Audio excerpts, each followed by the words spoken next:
ഒന്ന് പോയിട്ട് വരുന്നു. ഞാൻ പോയി കഴിഞ്ഞു കഴിഞ്ഞാൽ നിങ്ങൾ തമ്മിൽ ഒരു പ്രശ്നം ഉണ്ടാക്കരുത്. ഇല്ല മോനെ, ഞാനായിട്ട് ഇനി ഒരു പ്രശ്നം ഉണ്ടാക്കൂല. എനിക്ക് നിങ്ങളെ അമ്മയും എന്റെ അമ്മേനെ പോലെ തന്നെയാണ്. അതാ ഞാൻ പറഞ്ഞത്, നിങ്ങൾ രണ്ടാളും കുഴപ്പമൊന്നും ആക്കാണ്ട് മിണ്ടിയും പറഞ്ഞ് കഥയെല്ലാം പറഞ്ഞിട്ട് ഇരുന്നാ മതി. അങ്ങോട്ടും ഇങ്ങോട്ടും പറയുന്ന ആൾക്കാരെ വർത്താനം കേട്ടിട്ട് നിങ്ങൾ തമ്മിൽ അടി ചെയ്യാണ്ട് നിന്നാ മതി. കുറ്റം പറയലാന്ന് എല്ലാത്തിനും കാരണം കേട്ടാ. ഞാൻ അങ്ങ് കടലിന്റെ അക്കരെ ജോലിക്ക് പോവാണ്. നിങ്ങൾ ഓരോ ചെറിയ ചെറിയ പ്രശ്നത്തിന് ഓരോ കാര്യത്തിന് എന്നെ വിളിച്ചു പറഞ്ഞു കഴിഞ്ഞാൽ അനക്കാടി ഒരു മനസമാധാനം ഉണ്ടാവില്ല. മനസ്സിലായോ? ഇനി ഈ വീട്ടിൽ ഒരു പ്രശ്നം ഉണ്ടാവില്ല അല്ലേ അമ്മേ? ഇല്ല മോനെ, ഇനി ഒരു പ്രശ്നം ഉണ്ടാവില്ല. എന്നാ പിന്നെ എല്ലാം പറഞ്ഞ പോലെ ഞാൻ ഇറങ്ങുന്നത്.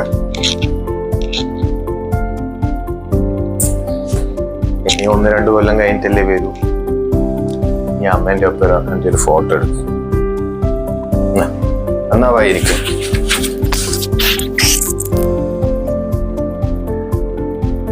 അമ്മ ചിരിക്കമ്മ, ചിരിക്ക് നല്ലോണം.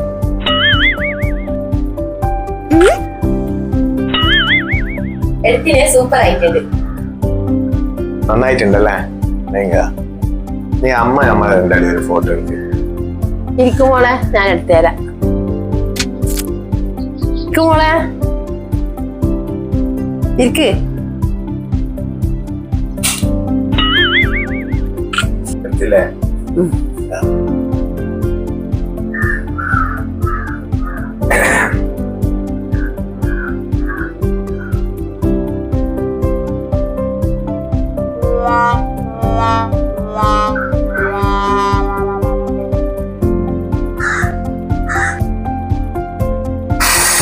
ഈ ഫോട്ടോ കണ്ടേരെ എനക്കൊരു കാര്യം മനസ്സിലായി.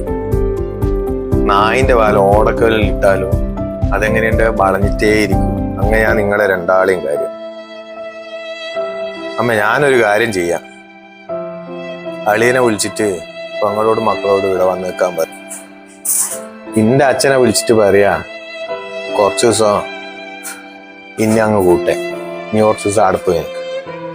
കല്യാണം കഴിഞ്ഞതിന് ശേഷം വെടിപ്പവർക്ക് തീ പിടിച്ച പോലെയാണ് എൻ്റെ മനസ്സ്. അത് നിങ്ങൾക്കൊന്നും മനസ്സിലാവില്ല. കഴിച്ചോനെ തിരിയും.